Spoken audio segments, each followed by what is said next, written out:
Have you ever witnessed something so disrespectful that it made your blood boil? I watched a group of bikers mock an elderly veteran for saluting our flag. But what happened next shut down an entire highway and restored my faith in America. Stay with me to see how a simple act of patriotism turned into one of the most powerful displays of respect I've ever witnessed. Welcome to Honor Echoes, where we share the untold stories of our nation's heroes. Before I tell you about the day a convoy of patriots stood up for what's right, make sure to hit subscribe and turn on notifications so you never miss these powerful stories of courage, sacrifice, and honor that need to be heard. It was a crisp autumn morning in small-town Pennsylvania. The kind of day where the air feels clean and sharp in your lungs. Where the changing leaves paint the landscape in fiery reds and golden yellows. I was driving along Route 79, heading north toward Erie, with nothing but open road ahead and my thoughts to keep me company. As I approached a highway overpass, something caught my eye. An elderly man standing alone on the bridge. Even from the highway below, I could see he was wearing a navy blue service cap adorned with military pins that glinted in the morning sunlight. His weathered hand was raised in a perfect, unwavering salute as he faced the American flag that flew at a nearby rest area. There was something about his solitary figure, standing tall despite his years, that made me slow down. I felt a lump form in my throat. In a world that seems increasingly disconnected from the sacrifices made for our freedom, here was a man who hadn't forgotten, who still carried that duty in his heart. I pulled into the rest area and parked my car, curious about this silent sentinel. As I walked back toward the overpass, I noticed I wasn't the only one who had spotted him. A group of about 7 or 8 bikers had stopped their motorcycles at the end of the bridge. They wore leather jackets covered in patches, their bikes gleaming chrome in the sun. My initial thought was that they, too, had been moved by this veteran's display of respect. Perhaps they were veterans themselves, coming to stand alongside him in solidarity. I couldn't have been more wrong. As I got closer, I could hear their laughter harsh and jarring against the peaceful morning. One of them was mockingly mimicking the veteran's salute, while the others howled with amusement. "Hey, Grandpa," one called out, his voice dripping with derision. "The war's over. Nobody cares anymore." The veteran didn't lower his hand or acknowledge them in any way. He remained fixed in his salute, eyes forward, dignity intact. But I saw the slight tremble that ran through his shoulders, the only indication that their words had reached him. Something inside me snapped. I'm not typically a confrontational person, but seeing this man who had likely risked his life for the very freedoms these bikers were exercising being ridiculed for his patriotism filled me with a righteous anger I couldn't contain. "Excuse me," I said, stepping between the bikers and the veteran. "This man served our country. He deserves your respect, not your mockery." The largest of the group stepped forward, towering over me. His beard was gray and wild, his eyes cold. "Mind your own business," he growled. "We're just having some fun." At the expense of someone who was willing to die so you could have the freedom to be disrespectful, I shot back, surprised by my own boldness.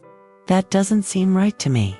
For a tense moment, we stared at each other, and I wondered if I'd made a terrible mistake. Then, unexpectedly, an older biker from the back of the group pushed forward. "She's right, Diesel," he said quietly. He turned to look at the veteran, who was still maintaining his salute, seemingly oblivious to the confrontation happening just yards away. My old man was in Vietnam, came back different. Used to stand like that sometimes. An uncomfortable silence fell over the group. Then, without another word, they mounted their bikes and roared away, leaving a cloud of exhaust and tension in their wake. I approached the veteran cautiously, not wanting to disturb him. Up close, I could see the years etched into his face, the discipline in his stance. The nameplate on his cap read Martinez. "Sir," I said gently, "are you okay?" Slowly, he lowered his salute and turned to me. His eyes were clear and blue, filled with a quiet strength. "I'm fine, young lady," he said, his voice surprisingly strong. "Been dealing with worse than that since I came home from Korea in '53. "I'm sorry about those bikers," I said. He smiled slightly. "Don't be. Not everyone understands, but that's why I'm here. To remember those who never came home. Someone needs to remember." His name was Robert Martinez, and he was 89 years old. Every month, on the anniversary of the day his unit had suffered heavy casualties in the Korean War, he would stand on this overpass and salute the flag for precisely 47 minutes, 1 minute for each man in his company who didn't make it back. "Today marks 72 years, he told me, looking out over the highway. "Most people have forgotten that war. Called it the Forgotten War, even back then. But I made a promise to my brothers that I would remember.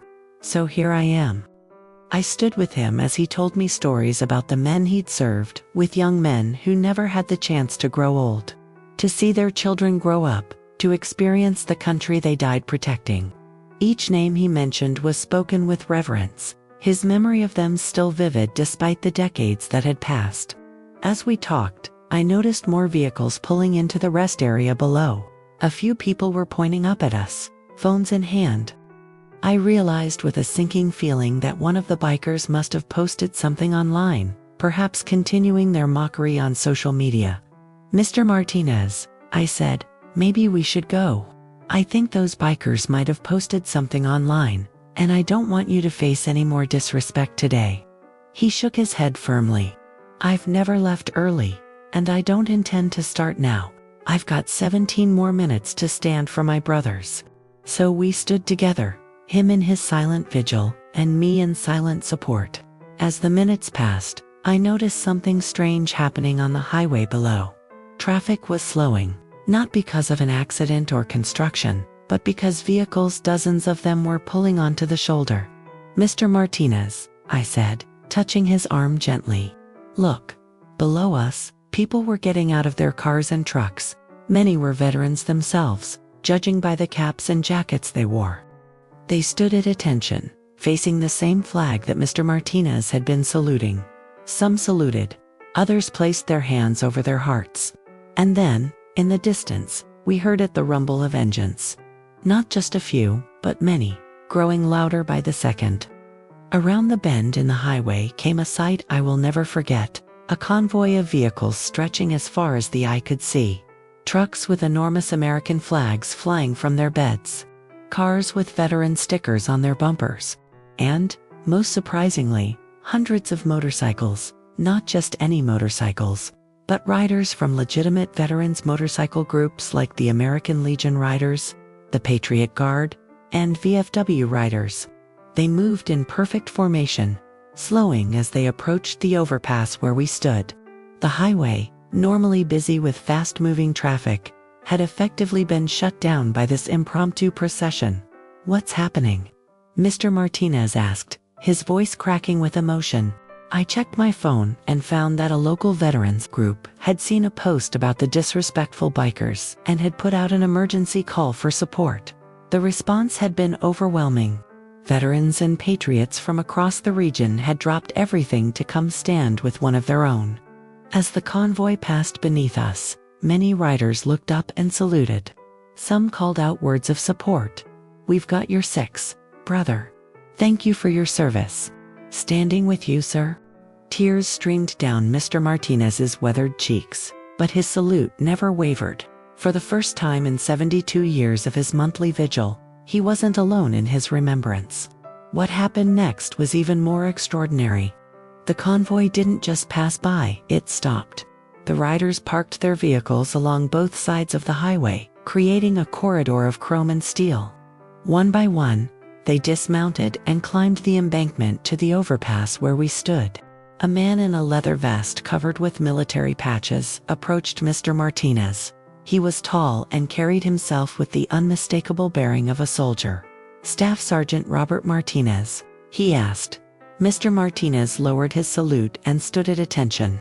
"Yes, sir. Commander James Wilson, American Legion Post 459, the man said, offering a crisp salute of his own.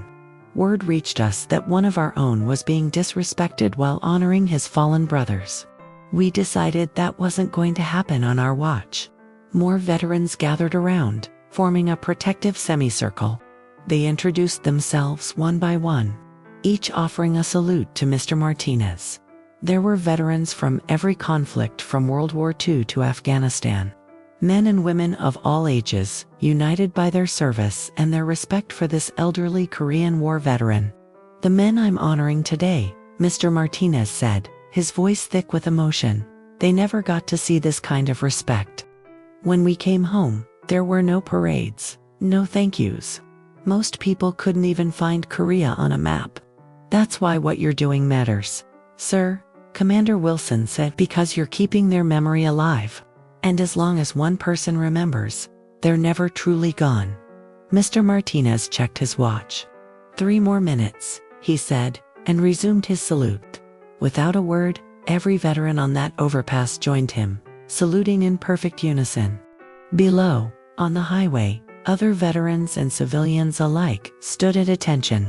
For 3 minutes, the normally busy Route 79 was silent, except for the soft flapping of flags in the breeze. When Mr. Martinez finally lowered his hand, completing his 47-minute tribute, a cheer erupted from the crowd that had gathered. Someone began to sing "God Bless America," and others joined in, their voices carrying across the highway and into the surrounding countryside. As the impromptu ceremony concluded, I expected the crowd to disperse, but Commander Wilson had other ideas. "Staff Sergeant Martinez," he said, "we'd be honored if you would lead us in a proper procession back to the Legion Hall. We've got some young veterans there who could benefit from hearing your stories, if you're willing to share them." For a moment, Mr. Martinez looked overwhelmed, then he straightened his shoulders and nodded. "I'd be honored, Commander." What followed was one of the most moving displays of respect and solidarity I've ever witnessed. The convoy reformed, but this time with Mr. Martinez riding in the lead vehicle, an open Jeep decorated with American flags. I was invited to ride along, a privilege I accepted with gratitude. As we made our way through town, people lined the streets, drawn by the spectacle of hundreds of vehicles moving in solemn procession. Many saluted as we passed. Others placed their hands over their hearts. Some simply stood in respectful silence. At the American Legion Hall, a crowd had gathered. Young veterans with prosthetic limbs and haunted eyes, older veterans with gray hair and wearing caps, identifying the conflicts they had served in. Family members of those currently deployed overseas, all waiting to meet the man who had stood alone for 72 years to honor his fallen comrades. For hours, Mr. Martinez shared his stories not just of the war, but of the men he had served with. Their jokes, their dreams, their last letters home. As he spoke, I watched the younger veterans lean in, their expressions changing from curiosity to understanding to profound respect. One young man, who had lost his leg in Afghanistan, approached Mr. Martinez afterward. "Sir," he said, "I've been struggling since I got back. Wondering if anyone really cares about what we did over there. But seeing you today, still honoring your brothers after all these years, it gives me hope, Mr." Martinez placed a gnarled hand on the young veteran's shoulder. "Son, as long as one person remembers, as long as one person stands up for what's right, there's always hope." As for the disrespectful bikers who had started this whole chain of events, I learned later that they had seen the convoy forming and had wisely decided to make themselves scarce. But one of them, the older one who had spoken up, returned to the Legion Hall that evening. He approached Mr. Martinez with his head bowed. "My father was Thomas Riley, 7th Infantry Division," he said quietly. "He never talked about Korea, not once, but he used to stand at attention whenever the flag passed by. Just like you did today." Mr. Martinez's eyes widened in recognition. "Tom Riley, skinny kid from Boston." The biker nodded, tears in his eyes. "Your father saved my life at Porkchop Hill," Mr. Martinez said, his voice barely above a whisper. "He was one of the bravest men I ever knew." The two men embraced, connected by a bond forged in fire decades before either of them fully understood its significance. In the days that followed, the story of the veteran on the overpass and the convoy that shut down a highway spread across social media and even made the local news. But the most significant outcome wasn't the temporary fame or the viral videos. It was the establishment of the Martinez Remembrance Project, an initiative started by the local veterans groups to ensure that every veteran in the region who chose to publicly honor the fallen would have an honor guard of fellow veterans standing with them. No veteran would stand alone again. Mr. Martinez himself became a regular speaker at schools and community events, sharing his experiences and the importance of remembering those who had sacrificed everything for their country. The elderly veteran who had stood alone for decades suddenly found himself surrounded by a community, determined to carry on his legacy of remembrance. As for me, I gained a profound appreciation for the quiet heroes who walk among men and women who carry the weight of their service and their lost comrades with dignity and honor. Heroes like Robert Martinez, who remind us that true patriotism isn't about grand gestures or political statements, but about remembering, respecting, and honoring the sacrifices made for our freedom.